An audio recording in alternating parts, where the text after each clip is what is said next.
Ya, shalom saudara.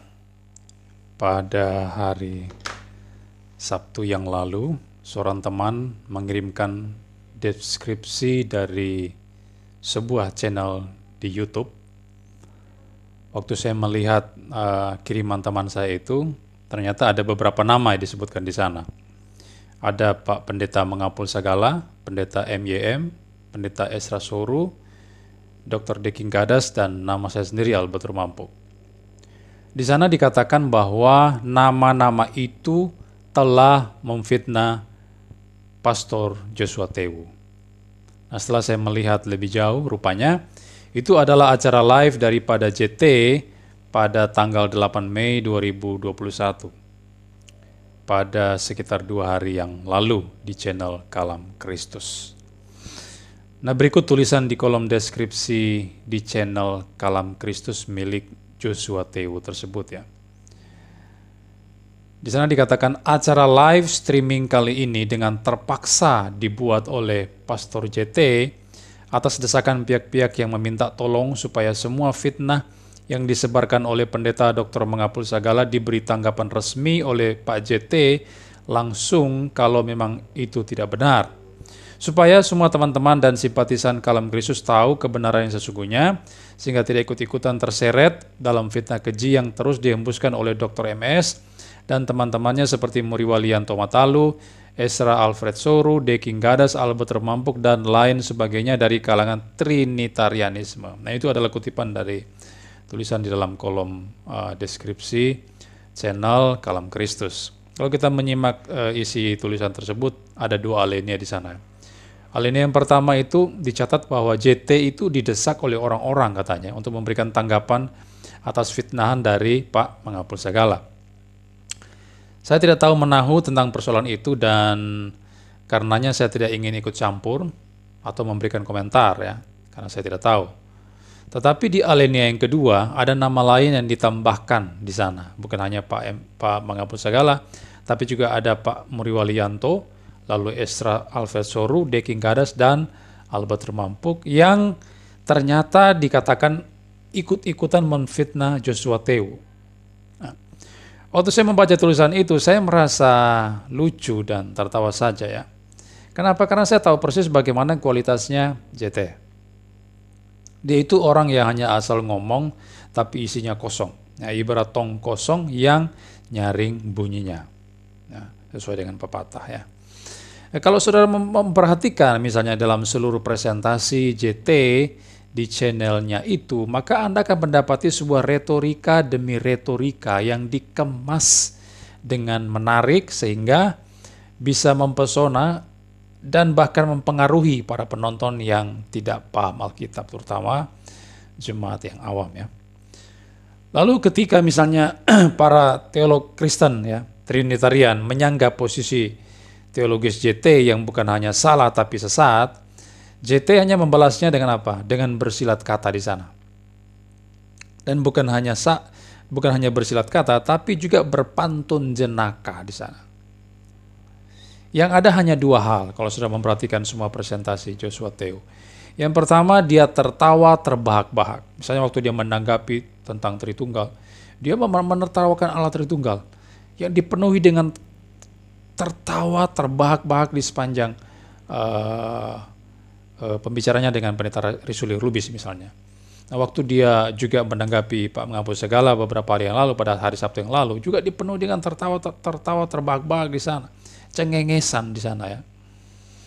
Kalau tidak tertawa, maka yang dia lakukan adalah apa? Marah-marah. Jadi cuma 2 itu, tertawa terbahak, cengengesan, lalu yang kedua marah-marah. Antara itu aja. Tidak ada isi sama sekali di dalam seluruh presentasi yang diberikan oleh Joshua Tewu. Tidak ada argumentasi yang berbobot, yang bernilai akademis dari kalimat demi kalimat yang keluar dari mulutnya. Maka saat saya menerima tulisan JT yang dikirim teman saya itu, di mana dia mengatakan saya sudah memfitnahnya secara terus-menerus, ya saya hanya senyum-senyum saja. Karena modelnya Joshua Tewu memang seperti itu. Selalu memberikan pernyataan-pernyataan yang tidak valid, yang tidak berdasar sama sekali. Misalnya kalau dia mengatakan saya memfitnah dia, nah fitnahnya itu dalam hal apa?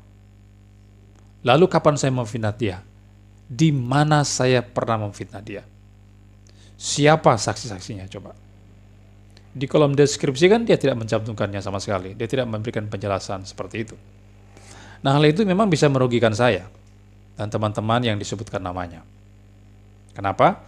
Karena jika orang-orang melihat channel itu dan hanya membaca deskripsinya tanpa menonton isinya, lalu percaya begitu saja omongannya JT itu, maka kami yang disebutkan namanya adalah pihak yang dirugikan.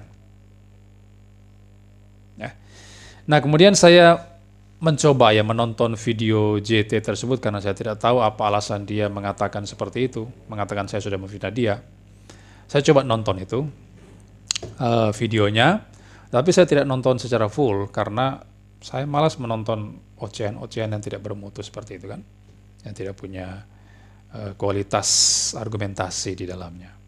Lalu saya mulai menonton secara cepat melompat-lompat bicaranya Joshua Teo di sana, dan saya mendapati di menit 1.217.200 sampai jam yang pertama menit 17:37 detik di sana JT bersabda di sana ya. Dia mengatakan bahwa Pak Mangapul Sagala itu mengatakan STT Ekumene tidak punya guru besar tetapi sudah meluluskan doktor. Dan itu menurut JT karena Pak Mangapul mendengarnya atau dipengaruhi oleh Muri Walianto Matalu, Esra Alfedsoru, Deki Ngares, dan Albert Rumampuk. Coba saudara lihat ya, dengarkan ya. Jadi nama-nama itulah yang menurut JT sudah membodoh-bodohi Pak Mangapul Sagala sehingga Pak Mangapul Sagala terpengaruh dengan orang-orang seperti itu, termasuk saya ya. Nah, untuk hal itu silakan JT memberikan bukti-bukti yang valid ya dari ucapannya tersebut. Buktikan bahwa saya memang sudah memfitnah Anda dan sudah mempengaruhi atau memberikan informasi yang salah, yang keliru kepada Pak Mangapul tentang tidak adanya guru besar di STT Ekumene dan mempertanyakan mengapa STT itu meluluskan dokter-dokter ya, termasuk dokter sesat seperti Joshua Teo. Nah, sekali lagi, silakan JT memberikan datanya kepada saya. Kapan saya memfitnah? Seperti apa itu? Apa isi fitnahan itu? Di mana saya memfitnah? Lalu siapa saksi-saksinya? Silakan diberikan ya. Saya yakin Joshua Teo tidak akan pernah bisa memberikannya. Mengapa? Karena memang tujuannya hanya ingin memfitnah saya. Hanya ingin memfitnah kami para Trinitarian. Ya, jadi kalau JT mengatakan Albert Rumampuk sudah memfitnah dia secara terus-menerus, justru yang terjadi adalah sebaliknya. Dialah yang sudah memfitnah saya. Ya. Jadi begini saja Pak Joshua Teo, Anda tidak usah lari kemana-mana ya mencari alasan atau ide untuk menutupi kekacauan ajaranmu itu. Misalnya dengan menyerang pernyataan-pernyataan Pak Mangapul tentang STT Ekumene dan mengatakan Albert Rumampuk sudah memfitnah dan sebagainya. Anda pikir saya bisa dibodohi seperti itu? Saya bukan anak kemarin sore yang bisa ditipu dengan tipuan murahan seperti itu. Jadi jangan coba-coba Anda untuk membelokkan fokus serangan saya terhadap teori-teori Anda yang ngawur dan sesat ya. Jangan pernah bermimpi untuk itu. Nah, berikut saya akan mengingatkan kembali kepada Anda beberapa ajaranmu yang saya kutip dari channel Kalam Kristus dan channel yang lainnya dan yang akan langsung saya tanggapi. Saya mau ingatkan kembali ya, supaya kita fokus di sini. Fokus di ajaran-ajaran Anda, Pak Joshua Teo. Jangan lari ke hal-hal yang lain, fitnah lah, dan sebagainya. Ya, ajaran-ajaranmu itu seperti apa? Saya sudah pernah membahasnya itu, tetapi kali ini saya akan memberikan 3 poin ya, terhadap ajaranmu yang lucu dan yang sesat. Dan akan langsung saya tanggapi untuk mengingatkan kembali Anda menjawabnya ya. Yang pertama, Anda itu, Joshua Teo berkata bahwa Sabellius itu tokoh fiktif yang hanya di-branding saja oleh kaum Trinitarian. Itu Anda katakan dalam video Anda di channel Kalam Kristus yang berjudul Multi Religions Debate. Saya murka besar terhadap 2 orang brengsek ini. Menit kedua, 245, 240 sampai 2.248.200. Ya, jawaban saya seperti ini. Pak Joshua Tewu, Anda tahu dari mana Sabellius itu tidak pernah ada di muka bumi ini? Anda tahu dari mana itu? Lalu mengatakan itu hanya sebagai seorang tokoh fiktif belaka, itu dari mana? Dasarnya apa Anda ngomong seperti itu? Ya, lawang buku-buku sejarah itu mencatatnya demikian. Misalnya buku yang berjudul ya Pengantar Sejarah Dogma Kristen yang ditulis oleh Bernhard Loos. Bernhard Loos ini adalah seorang guru besar dalam bidang sejarah gereja dan sejarah teologi pada Universitas Hamburg, Jerman. Ya. Di halaman yang 52, Loos mencatat nama Sabellius di sana. Ya. Ia merupakan seorang Monarkianisme modalistik yang percaya bahwa Allah adalah pribadi yang tunggal, Anak dan Roh Kudus hanya sekedar mode-mode atau cara-cara penampilan Allah yang tunggal itu. Teori itu juga disebut dengan Sabellianisme, yang kemudian diteruskan oleh kaum Oneness Pentecostalism dan diteruskan oleh Joshua Tewu. Dan itulah ajaran Anda, Pak Joshua Tewu. Nah, sama persis seperti Anda. Itu baru satu buku ya. Belum lagi buku-buku yang lain. Ada banyak sekali buku-buku yang mencatat tentang Sabellius. Misalnya The Moody Handbook of Theology tulisannya Paul Enns dan sebagainya. Ada banyak buku-buku sejarah yang mencatat hal tersebut. Nah, jadi Sabellius itu adalah tokoh yang real ya, yang ada dalam sejarah gereja dan bukannya tokoh fiktif seperti yang Pak Joshua Tewu katakan. Maka di sini terlihat kualitas dari seorang JT ya. Sabellius atau ajaran Sabellianisme saja dia tidak ngerti ya. Bayangkan, JT ini adalah seorang ketua dalam sebuah sekolah Alkitab. Dia punya sekolah Alkitab Kalam Kristus ya. Tapi Sabellius saja dia tidak tahu. Bagaimana ini? Seorang ketua STT tidak tahu. Maka perlu dipertanyakan ya, JT ini kuliah di STT yang mana? Waktu Pak Mangapul Segala mempertanyakan hal itu sesuatu hal yang wajar. Ya. Karena bagaimana mungkin seorang doktor teologi, tidak ngerti siapa itu Sabellius. Tidak ngerti bidat-bidat di bahasa yang lampau. Ini kan perlu dipertanyakan, dia sekolah di mana? Di STT yang mana? Atau mungkin STT tempat kuliahnya itu, ya, itu sebetulnya mengajar mata kuliah sejarah gereja. Tetapi mungkin saat dosennya ngajar, yang terjadi adalah Pak Joshua Tewu yang duduk di bangku belakang itu ternyata tertidur. Bobok di sana sehingga dia tidak bisa memperhatikan apa yang dosennya ajarkan tentang sejarah gereja. Makanya dia tidak tahu Sabellius itu siapa. Dia tidak paham itu. Nah, setelah melihat hal ini, saya kemudian berpikir ya, Pak JT ini kan punya sekolah Alkitab, Kalam Kristus. Kalau dia tidak suka belajar sejarah gereja, maka apakah JT tidak memasukkannya sebagai salah satu mata kuliah atau pelajaran di sekolah Alkitabnya itu? Jika demikian ya kasihan sekali ya para mahasiswanya. Pak Joshua Tewu sedang mencetak mahasiswa-mahasiswa atau orang-orang yang buta sejarah, sama seperti dirinya juga buta sejarah. Padahal itu penting untuk dipelajari ya. Sejarah itu penting ya. Misalnya jika ada yang meyakini bahwa Yesus atau sang anak itu posisinya lebih rendah dari Bapa, seperti ajaran Eros Sabdono. Nah, dengan belajar sejarah gereja kita bisa tahu bahwa pandangan itu adalah pandangan bidat. Itu adalah ajarannya Arius yang sudah dikutuk dalam sidang gereja di Nisea tahun 325. Contoh lain misalnya, saat ada yang mengajarkan Allah itu satu pribadi dalam 3 peran yang berbeda, maka dengan mengetahui sejarah gereja mula-mula, kita bisa tahu bahwa itu adalah ajarannya Sabellius. Dan sudah dikutuk dalam sidang Sinode Alexandria pada tahun 260 Masehi. Nah, inilah pentingnya belajar sejarah gereja dan itu tidak dimiliki oleh Pak Joshua Tewu. Makanya tidak heran kalau Pak Joshua Tewu mengatakan, saya bukan Sabellianisme, saya bukan Arianisme. Itu cuma branding yang diberikan kepada saya oleh orang-orang Trinitarian. Padahal mereka sudah memfitnah saya. Saya tidak seperti itu. Justru saya mengajarkan oneness of God, kata Pak Joshua Tewu. Kita tidak heran kalau dia mengatakan seperti itu. Karena apa? Dia buta sejarah. Dia tidak mengerti sejarah gereja. Padahal justru ajaran oneness of God yang dia percaya itulah ajaran Sabellianisme. Itulah ajaran Sabellius. Ya. Dan mengapa sampai demikian? Karena memang JT ini tidak mau mengisi otaknya dengan informasi-informasi yang bermutu dari buku-buku sejarah dan teologi. Katanya dia hanya mau baca Alkitab saja katanya. Ya. Padahal itu pun dilakukan secara tidak benar. Dia membaca dengan tidak bertanggung jawab, ya.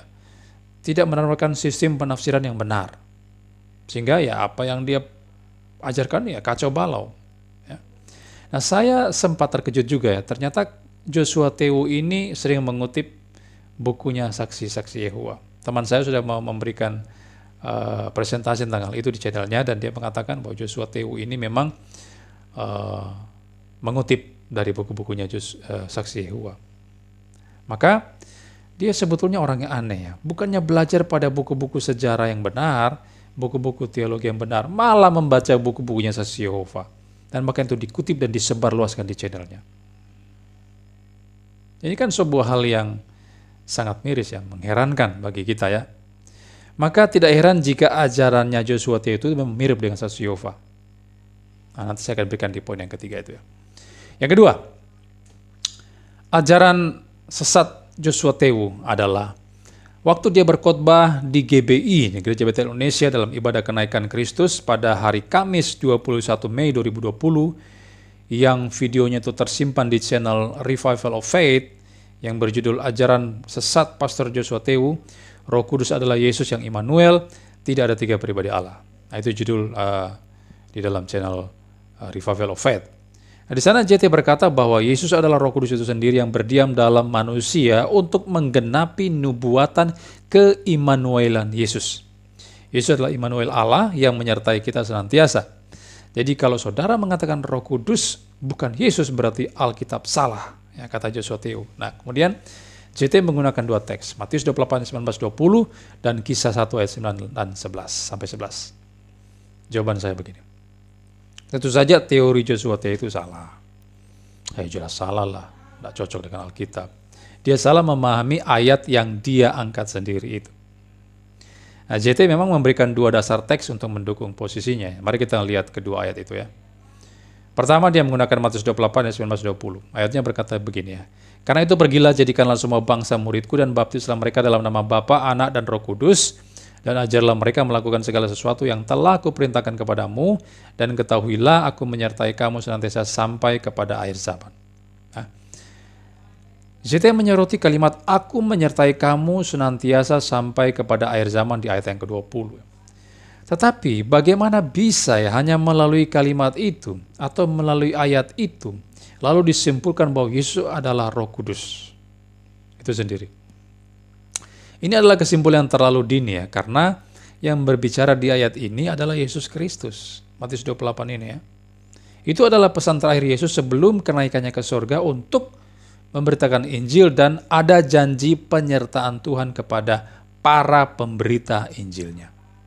Kalau kita melihat ayat yang sebelumnya, ayat 16, waktu itu ada 11 murid yang bertemu dengan Yesus kan, di mana Yesus kemudian menyampaikan pesannya itu kepada mereka. Jadi sekali lagi yang berkata-kata di sana di dalam ayat itu adalah Yesus, Pak Joshua Tewu, bukan Roh Kudus. JT berkata bahwa ayat itu adalah nubuat keimmanuelan Yesus dalam wujud Roh Kudus ya. Ini juga kesimpulan yang mengada-ngada ya. Silakan JT melihat Yohanes 14 ayat 16 ya. Dikatakan aku akan meminta kepada Bapa dan ia akan mengaruniakan kepadamu seorang penolong lain supaya menyertai kamu selama-lamanya. Nah, ayat ini memang mencatat bahwa ada penolong yang lain, yaitu Roh kebenaran, Roh Kudus di ayat yang ke-17, yang akan menyertai selamanya. Tetapi, ya, bukan karena Roh Kudus menyertai manusia selama-lamanya, lalu di ayat 28, Matius 28 tadi, Matius 28 ayat 20 dikatakan bahwa Yesus juga menyertai manusia selama-lamanya. Oh, berarti dengan demikian disimpulkan bahwa Yesus adalah Roh Kudus itu sendiri. Nah, ini kesimpulan yang mengada-ngada. Ya. Karena di dalam Matius 28 ayat 20 yang menyertai manusia selama-lamanya itu adalah Yesus. Lalu di Yohanes 14 ayat 16 yang menyertai orang percaya di sana adalah Roh Kudus, Roh penolong, seorang penolong yang lain, yaitu Roh Kudus yang menyertai. Dan itu berbeda dengan Yesus. Ini bukan menunjuk pada pribadi yang sama. Dari mana kita tahu? Karena di Yohanes 14 ayat 16 memang mencatat ya, bahwa Roh Kudus itu adalah penolong yang lain. Ya. Yaitu pribadi yang diminta oleh Yesus kepada Bapa untuk menyertai para murid. Jikalau Yesus adalah Roh Kudus itu sendiri, buat apa dia meminta kepada Bapa untuk memberikan penolong yang lain atau parakletos yang lain? Untuk apa lah? Wong dia sendiri adalah Roh Kudus, ngapain dia minta kepada Bapa? Tidak perlu minta kepada Bapa, bukan? Nah, juga dalam Yohanes 14:26 ya, dikatakan tetapi penghibur yaitu Roh Kudus yang akan diutus oleh Bapa dalam namaku, dialah yang akan mengajarkan segala sesuatu kepadamu dan akan mengingatkan kamu akan semua yang telah kukatakan kepadamu. Jadi di sini dibedakan jelas ya antara Bapa, Yesus dan Roh Kudus. Bapa yang mengutus Roh Kudus dalam nama Yesus menunjukkan ada 3 pribadi di sana.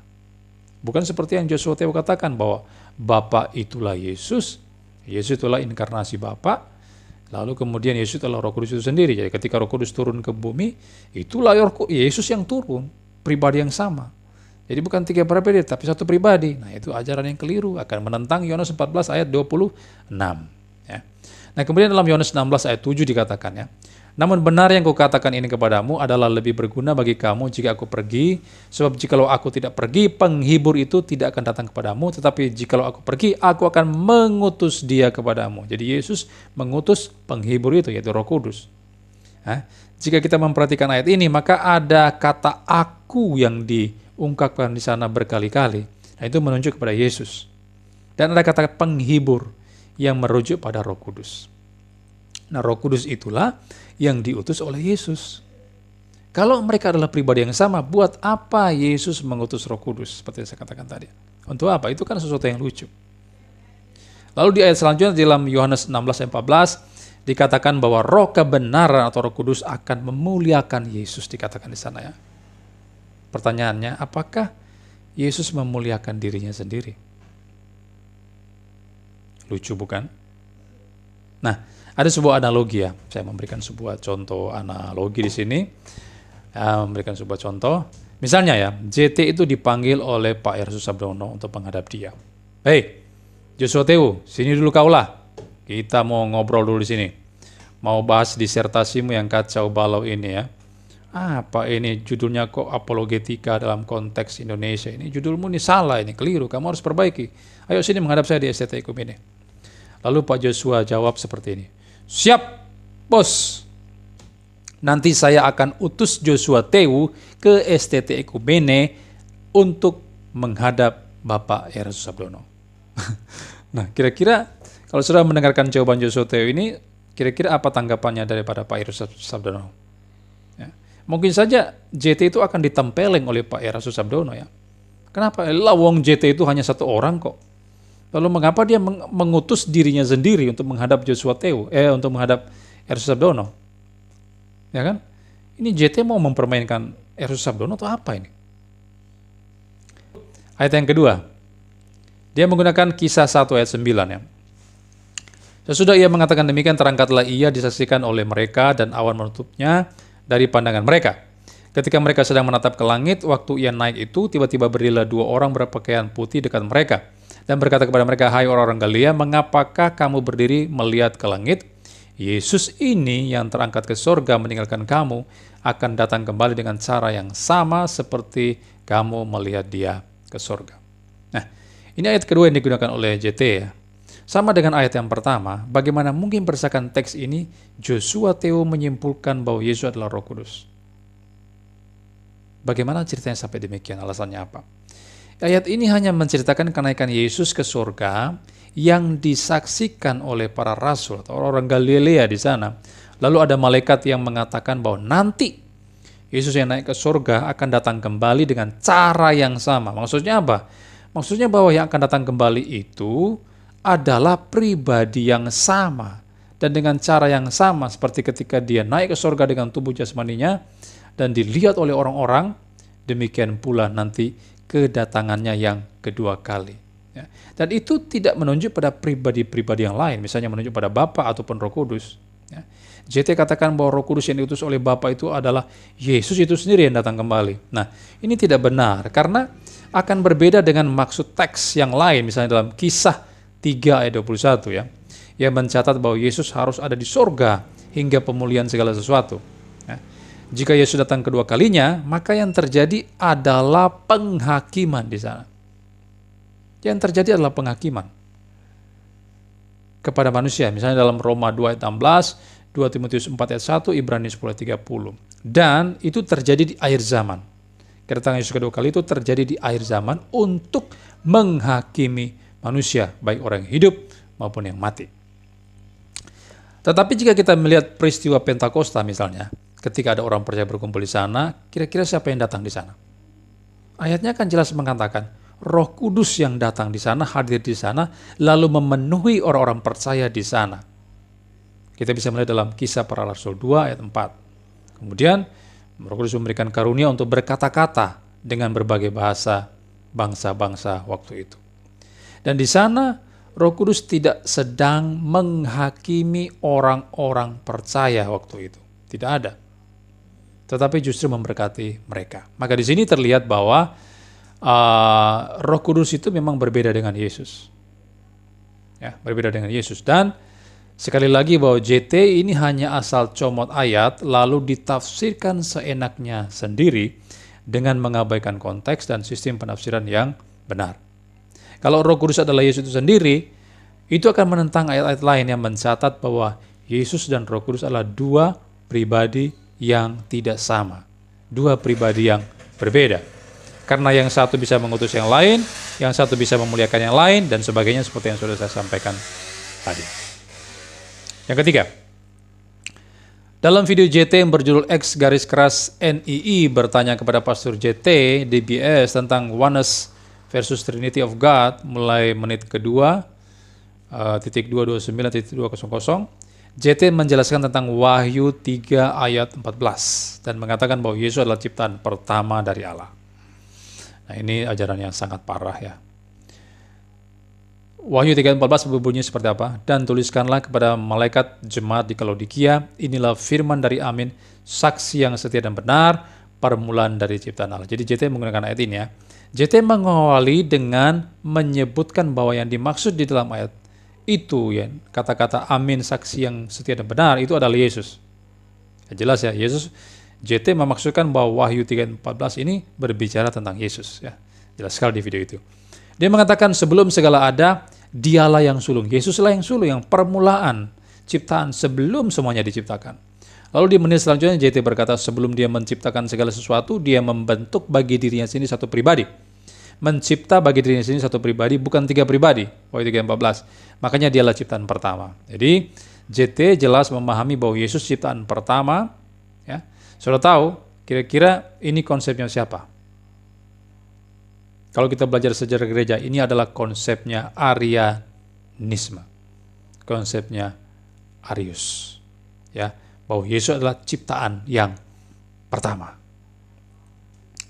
Dan jelas bahwa ini juga adalah teorinya saksi-saksi Yehuwa. Ya, yang kemudian dicontek oleh JT, seperti yang saya katakan tadi ya. Dicontek oleh JT, dipakai sebagai ajarannya. Dari mana saya tahu? Misalnya kita melihat dalam buku Saksi Yehova ya, dalam bertukar pikiran mengenai ayat Alkitab halaman 396.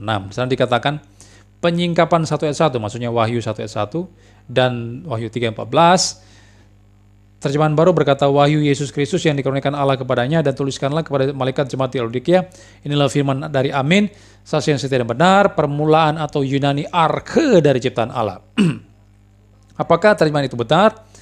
Ada yang berpandangan bahwa yang diartikan di sini adalah bahwa putra merupakan pemula ciptaan Allah, bahwa dia adalah sumber pokoknya. Namun, Greek English Lexicon dari Liddell dan Scott menulis arti pertama, arke adalah permulaan. Oxford 1968 halaman 252. Kesimpulannya menurut Saksi Yehova ya, kesimpulannya yang masuk akal ialah bahwa pribadi yang dikutip dalam Wahyu 3:14 adalah suatu ciptaan Allah yang pertama, bahwa ia mempunyai permulaan.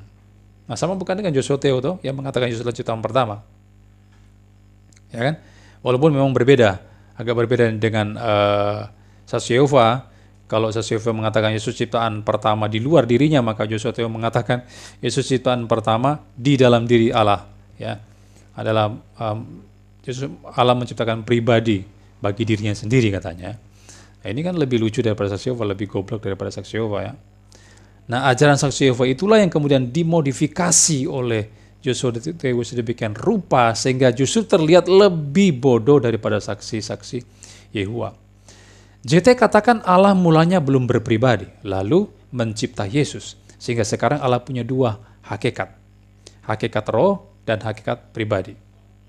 Nah, JT percaya bahwa pernah di satu titik tertentu Allah tidak punya pribadi.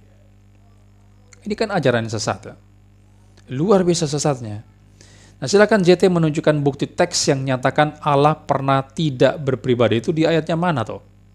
Tolong berikan ayatnya lah, jangan cuma asal ngomong. Di mana ayat itu?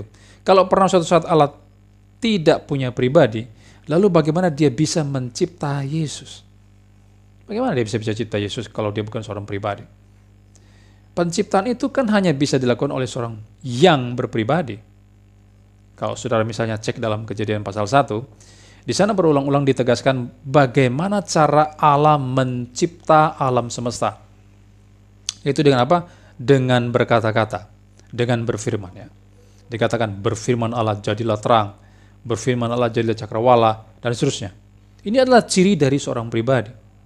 Kalau Allah mulanya tidak berpribadi, ya dia pasti tidak bisa mencipta segala sesuatu. Termasuk mencipta Yesus, tidak bisa. Karena dia bukan seorang pribadi kok, bagaimana bisa mencipta? Itu yang pertama. Yang kedua, ada sebuah inkonsistensi yang saya lihat daripada Joshua Teo.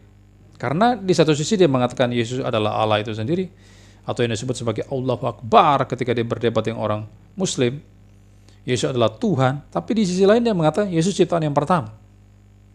Ini kan inkonsisten. Itu ngawur. Tetapi itulah Joshua Teo.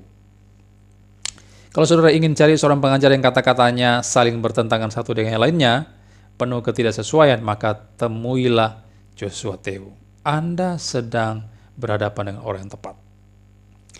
Lalu bagaimana kita memahami Wahyu 3:14? Saya sudah pernah membahas itu ya. Dan intinya, bahwa kalau kita menyimpulkan ayat itu, Yesus adalah ciptaan pertama, berdasarkan teks itu, maka akan menentang ayat-ayat lainnya yang mencatat bahwa Yesus adalah Allah yang sejati, bahkan pencipta segala sesuatu. Misalnya, Yohanes 1 ayat 1-3.